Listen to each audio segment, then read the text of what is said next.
Interesting. Coached by Tae-Yong Shin. These are kids, bro. These are children. The youngest team at the Asian Cup with an average of 24.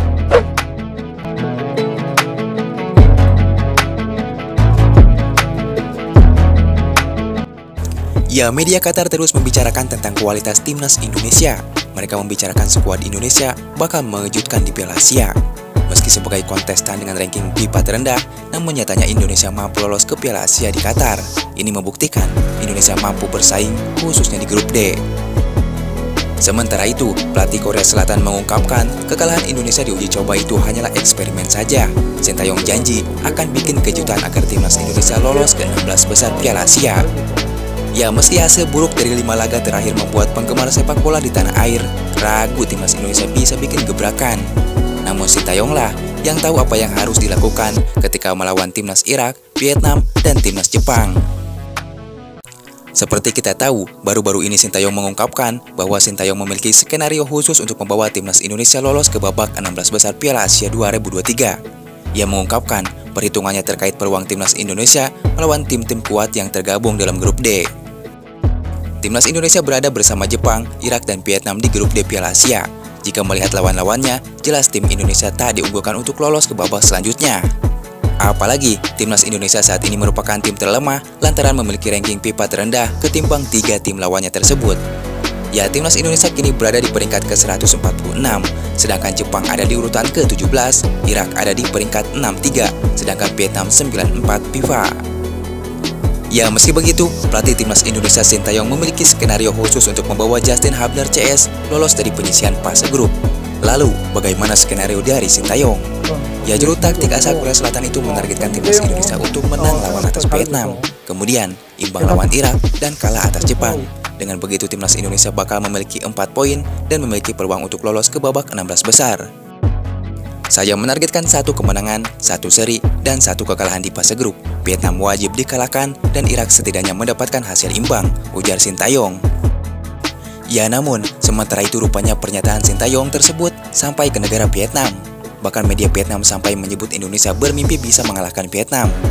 Media Vietnam SOAPN meledek optimisme Sintayong soal skenario Sintayong 1 menang, 1 imbang, dan 1 kalah. Sebelumnya, pada kualifikasi Piala Dunia 2026 yang berlangsung November 2023, timnas Indonesia dikalahkan Irak dengan skor 5-1. Sementara menghadapi Vietnam, Indonesia hanya mengalami hasil imbang dan kekalahan selama bertahun-tahun. Terakhir kali, Indonesia menang melawan Vietnam adalah di babak semifinal Piala AFF 2016, ujar media Vietnam. Ya, namun pelatih asal juru taktik Korea Selatan tersebut tak peduli dengan penilaian media Vietnam tersebut. Lebih lanjut, Sintayong pun pede bahwa timnas Indonesia dapat memberi kejutan di Piala Asia 2023. Bahkan, pelatih 53 tahun itu mengeluarkan pernyataan yang super berani. Sintayong terang-terangan mengaku bahwa timnas Indonesia bisa mengalahkan Jepang jika Jordi Amat CS dan kawan-kawan tidak melakukan kesalahan. Jepang berada di level yang berbeda dengan kami. Meski tidak mudah, saya berencana mengalahkan Jepang. Saya rasa kami bisa membuat kejutan jika pemain tidak melakukan kesalahan, ujar Sintayong. Tak cuma itu, Sintayong pun juga selalu memberi motivasi kepada skuad timnas Indonesia. Saya sering memberitahu para pemain, kamu bisa melakukannya, percaya pada diri sendiri, dan jangan takut melakukan kesalahan. Sepak bola adalah olahraga yang dimainkan dengan kaki. Meski tak bisa menghindari untuk membuat kesalahan, setidaknya berusaha untuk menguranginya, ujar Sintayong. 저는 AFC에다가 분명히 질의를 했었고 그리고 우리는 8월 14일 날 아침 9시 40분 비행기로 태국으로 이동을 했는데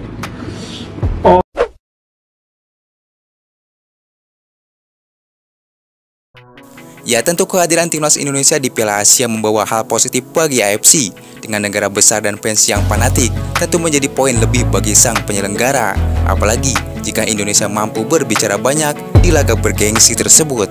Memang, skuad Indonesia tidak memiliki pemain bintang yang berkiprah di Liga Top Eropa, seperti timnas Jepang dengan Kaoru Mitoma di Brighton, Takehiro Tomiyasu di Arsenal, Wataru Endo di Liverpool, dan timnas Korea Selatan dengan Kim Min-jae dari Bayern Munchen, Son Heung-min di Tottenham Hotspur, hingga Wang Hee-chan di Wolves. Namun jika bicara tentang fans sepak bola, Indonesia yang paling di depan.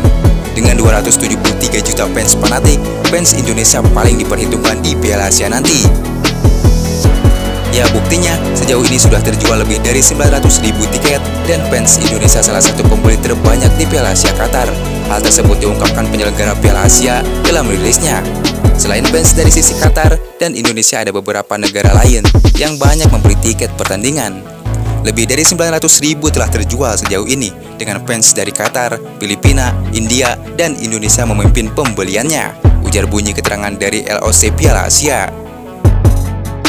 Ya, ini juga adalah kali ketiga Qatar menjadi tuan rumah setelah sebelumnya pada 1988 dan 2011 dan sekarang di tahun 2023. Kemudian soal kualitas lapangan dan segala aspek pendukungnya, negara Qatar tak perlu diragukan lagi, dan itu mengapa Qatar menjadi tuan rumah Piala Dunia 2022 lalu. Sementara itu, ada 24 tim yang berlaga dengan dibagi ke dalam 6 grup. Masing-masing grup diisi oleh 4 tim, 2 negara teratas di masing-masing grup berhak lolos ke 16 besar. Nantinya, ada pula tambahan 4 tim lain dari predikat posisi ketiga terbaik. Qatar menggunakan 9 stadion untuk menggelar 51 pertandingan di Piala Asia.